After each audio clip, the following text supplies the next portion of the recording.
Hi, welcome back to Plan9Crunch. I'm Joe Gibson, and every week we read from something. This week is a special one because the novelization for Godzilla Minus One, written by Takashi Yamazaki, who also wrote and directed the film and led the special effects on the film, is now out. So Yamazaki has used this as a director's cut type thing to explain questions about the film itself, and we will talk a little bit about that in terms of how it expounds on the film. But also, this is still translated by another man. Let's see.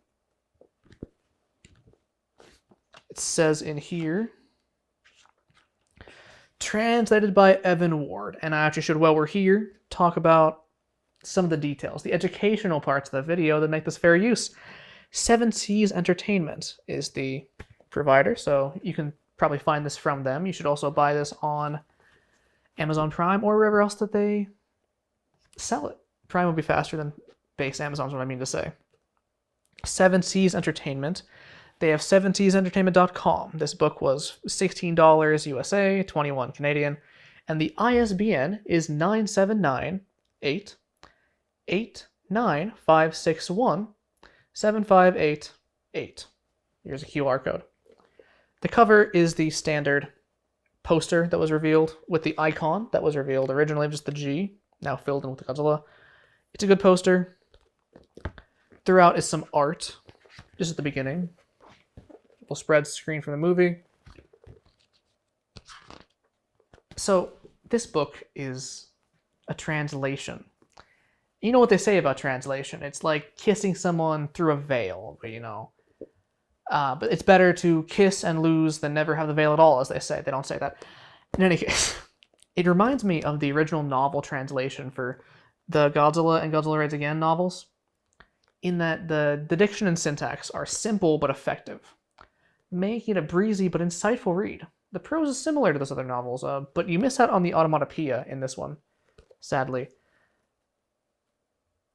Alright, so I like the book a lot. Did I write down the page number? There it is. Okay. Page 33 is where we'll begin, but we'll read from other stuff as well.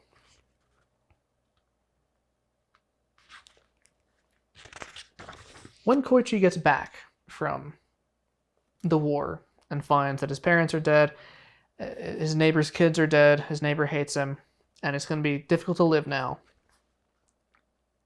he says the word, "Do I even want to live anymore?" in this novel. That's significant because that comes back later on in the movie, but I don't think he says it at this point in the movie. But it creates a greater through line to have it introduced earlier on. There's also... You're more in Koichi's perspective during this novel, because obviously you have to describe his thought process here. You understand his justification for his actions in the market, as well as his thoughts on the food he's eating. But let's skip ahead. There's a dinner scene of the mechanics being warmed to Koichi before this, and more of an emphasis placed on their individuality, as there's a couple that he talks about, and there's even contrasted viewpoints on the natives. Not too big of a subplot, but they're actual people in this novel, which haunts him even more. Saito is the one that particularly takes a liking to him, that sort of exemplifies the others.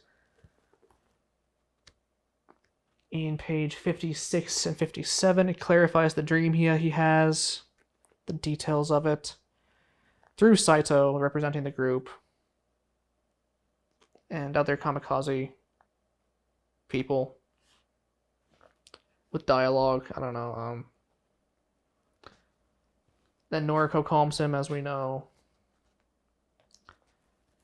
It relocked exposition into third-person limited thought process.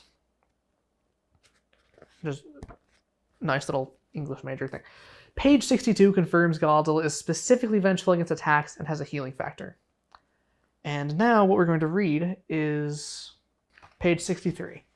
On a bright summer's day, near a beautiful atoll in the South Pacific, a group of aging warships had laid anchor as though stationed there to deliberately spoil the lovely tropical scenery. Among them was the Imperial Navy's one-time flagship Nagato. She floated listlessly in a lagoon along with several dozen other older ships, their bows pointed every way, every which way, in seemingly random directions, waiting for its time to come. Then a flock of nearby seabirds abruptly changed course, flapping their wings and calling wildly as if possessed. They fled the area as fast as they could. The sky was clear and blue as far as the eye could see, and the waves calm. And then the time came, in the blink of an eye, the sun burst forth from the sea. The resulting shockwave vaporized the ocean water around it, which then rapidly condensed, freezing to a haze of tiny ice crystals that swelled outward in all directions.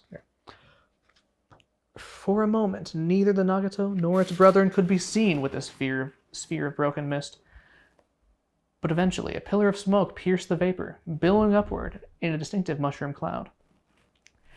The second nuclear test at Bikini Atoll as part of Operation Crossroads, codenamed Baker, had just been successfully conducted, eradicating all marine life in the lagoon through intense heat and radiation, and destroying the surrounding underwater ecosystem. The seabirds, for all their haste, were broiled alive and then cremated in the air, their ashes spiraling through the sky as if continuing their flight. But somewhere on the ocean floor, not far from Bikini Atoll, a ferocious creature lay dormant. Godzilla, the same beast that had destroyed the Odo Island garrison, now stirred from its slumber by the same searing heat and radiation from the nearby nuclear test. Awakening, the beast cried out in unfathomable pain.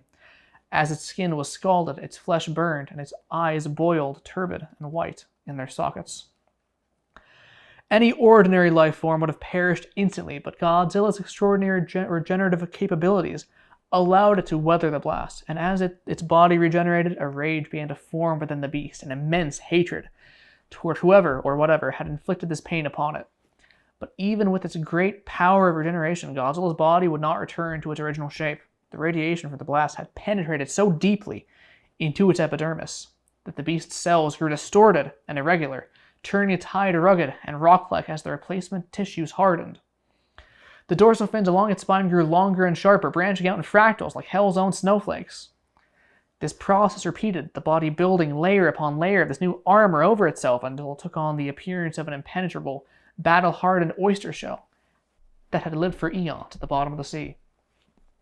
Yet still, its body grew larger and larger as if biological systems had broken and no longer knew when to stop, until eventually the creature became so gargantuan and mutated that it hardly even resembled the being it had been before. Godzilla had become the king of all monsters. So, I like to read the death pages of kaiju or of characters in these videos.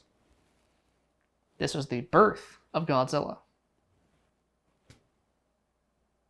Then we get some exposition and fleshing out more character relationships. Much of what the novel adds is that Noriko's laundry skills Sumiko teaches her, and then the boys on the ship, Shinsei Maru, all employ her services for the laundry. It's nice little stuff that builds the found family thing.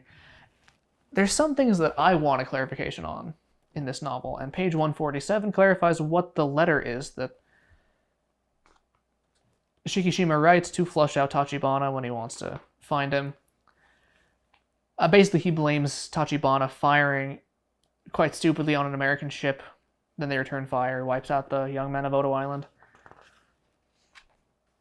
If you want to find out what that is, you can read specifically page 147, bleeding onto page 148. And then there's a bit of a plot twist, though it's rather obvious in the movie at the end of it, where Tachibana has repaired the Shinden, including the evacuation method, but he doesn't tell Shikishima that in our view until later, so it's revealed that when he shows off the ship's functions to him, he tells him to pull the lever to escape, instead of carrying through the kamikaze. But when Shikishima's flying away, we haven't learned that yet, so he says some variation of time to end this, Shikishima, once and for all. And I didn't know what he meant by that, because it's kind of deceptive in some versions of the film. Other versions say, time to end this war, Shikishima, and then that plays into the themes of the war being over, when Shikishima can forgive himself and defeat Godzilla without having to kill himself. But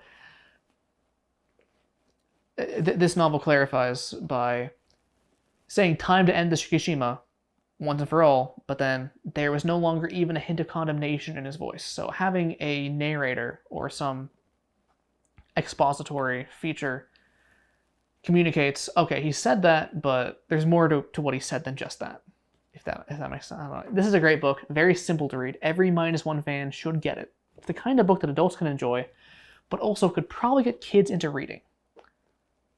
That's the best way to describe it. Very simple prose, but very hard to put down. Let us know if you would like us to read more from this novel, or other ones. It is already deepening my appreciation for Minus One, and Takashi Yamazaki as a storyteller, though again, this is merely a translation. And I hope he writes another novelization for the next Godzilla movie.